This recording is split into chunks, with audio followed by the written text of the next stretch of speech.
നിങ്ങളുടെ favourite shows ഇനി ഒരിക്കലും മിസ്സാവില്ല. ഇപ്പോൾ C5 കാണും നിങ്ങളുടെ ഫേവറേറ്റ് ഷോസ് തികച്ചും സൗജന്യമായി. ധനുഷ് എന്ന് പറയുന്നവനെ എങ്ങനെയെങ്കിലും ഇവിടെ നിന്ന് ഓടിക്കണമെന്ന് കരുതിയിരിക്കുമ്പോഴാ. എടോ, അത് തനിക്ക് അറിയാത്തോണ്ടാ. താൻ വരുന്നതിന് മുമ്പ് എന്നെയും നന്ദേട്ടനെയും സന്ദീപിനെയും അച്ഛൻ എത്രമാത്രം ഫയർ ചെയ്തെന്നറിയോ? ആ കൊട്ടേഷൻ കിട്ടാത്ത ദേഷ്യത്തിൽ കമ്പനി വിൽക്കാൻ പോകുന്നവരെ അച്ഛൻ പറഞ്ഞു.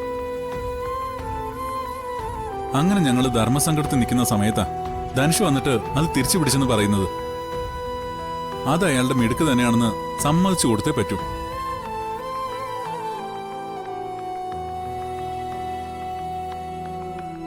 താൻ കണ്ടതല്ലേ അച്ഛനും നന്ദേട്ടനൊക്കെ എത്രത്തോളം സന്തോഷത്തിലാണെന്ന്. അച്ഛനും നന്ദേട്ടനും സച്ചേട്ടനും ഒക്കെ പറയുന്നത് ബിസിനസിനെ കുറിച്ചാ. ഞാൻ പറയുന്നത് ഈ കുടുംബത്തിനെ കുറിച്ചും. എനിക്കിപ്പോഴും ഉറപ്പാ, എല്ലാവരും കരുതുന്ന പോലെ ഒരാളല്ല ധനുഷ്. അയാൾ വന്നിരിക്കുന്നത് ഈ കുടുംബത്തിന്റെ നാശം കാണാൻ വേണ്ടിട്ടാ. ശരി, താൻ പറയുന്നത് ഞാൻ വിശ്വസിച്ചാൽ തന്നെ എന്തടിസ്ഥാനത്തിൽ ആ വിശ്വാസം ഉറപ്പിക്കാൻ പറ്റും? ഈ സംശയം ഞാനോ താനോ ഈ വീട്ടിൽ ആരോടെങ്കിലും പറഞ്ഞാൽ ആരെങ്കിലും അത് വിശ്വസിക്കോ? വിശ്വസിക്കാൻ മാത്രം എന്ത് തെളിവുണ്ട് നമ്മുടെ കയ്യിൽ? താൻ പറയുന്നത് അയാളുടെ പെരുമാറ്റ രീതി ഉണ്ടാവും. അയാൾ ഇവിടെ വന്നിരിക്കുന്നത് ഓഫീസിലെ സ്റ്റാഫായിട്ടാണ്. ആ ജോലി അയാൾ കൃത്യമായിട്ട് ചെയ്യുന്നുണ്ട്. അപ്പൊ പിന്നെ ഏത് രീതിയിലാ അയാൾ കുറ്റം പറയാനാവുന്നേ?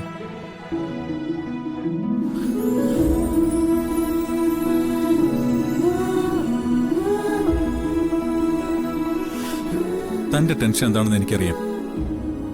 താൻ കരുതുന്ന പോലൊക്കെ സ്നേഹിയോ അനുകയോ വഴിമാറി ചിന്തിക്കുകയോ പ്രവർത്തിക്കുകയോ ഇല്ലടോ. ഒന്നുമില്ലെങ്കിലും നമ്മൾ ഇത്ര ആളുകളില്ല ഈ വീട്ടിൽ. അതാണ് എന്റെ പ്രശ്നം. ഇത്ര ആളുകൾ ഉള്ളിടത്ത് അയാൾക്ക് മറ്റെന്തെങ്കിലും ഉദ്ദേശം ഉണ്ടെങ്കിൽ അത് നടത്തിയെടുക്കാൻ എളുപ്പമല്ലേ? സച്ചേട്ടൻ പറഞ്ഞില്ലേ ഇത്രയും ആളുകൾ ഈ വീട്ടിലുള്ള കാര്യം.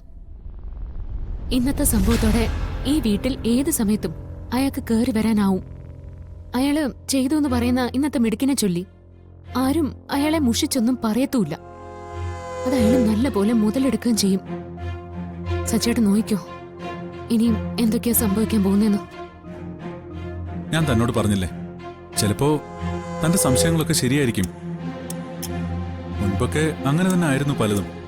അതിനൊക്കെ ശക്തമായ തെളിവ് വേണം. താൻ പറയും, ഏത് രീതിയിലും ഞാൻ തന്നെ സഹായിക്കും. ഇനി ഇത് താൻ പറയുന്ന പോലെയാണ് കാര്യങ്ങളെങ്കിൽ പുഷ്പം പോലെ അയാളെ നമുക്ക് ഇവിടുന്ന് ഇറക്കിവിടാം. എത്ര കഴിവുള്ളവനാണെങ്കിലും കുടുംബത്തെ നശിപ്പിക്കാൻ ഒരുങ്ങി തിരിച്ചാ വെറുതെ വിടാൻ പറ്റില്ലല്ലോ. ഞാൻ പറഞ്ഞൊന്നതേ മറ്റൊന്നുമല്ല, ആരോപണമല്ല, തെളിവുകളാണ് ആവശ്യം. അത് ഞാൻ ഉണ്ടാക്കും സച്ചേട്ടാ. അയാളൊരു ഫ്രോഡാണെന്ന് നമുക്ക് തെളിയിക്കണം. എന്റെ ഇപ്പോഴത്തെ സംശയം മറ്റൊന്നും, ഇന്നത്തെ അനികയുടെ തട്ടിക്കൊണ്ടു പോലും അതിന് പിന്നിലുള്ളവരും ഈ ധനുഷൊക്കെ ഒരേ ഗ്യാങ് ആണോന്ന്. അങ്ങനെയാണെങ്കിൽ ഇതുവരെ ഉണ്ടായ പ്രശ്നങ്ങളല്ല, ഈ കുടുംബത്തിൽ തന്നെ ആരെങ്കിലുമൊക്കെ നമുക്ക് ശത്രുക്കളായിന്ന് വരും. ഉറപ്പാ.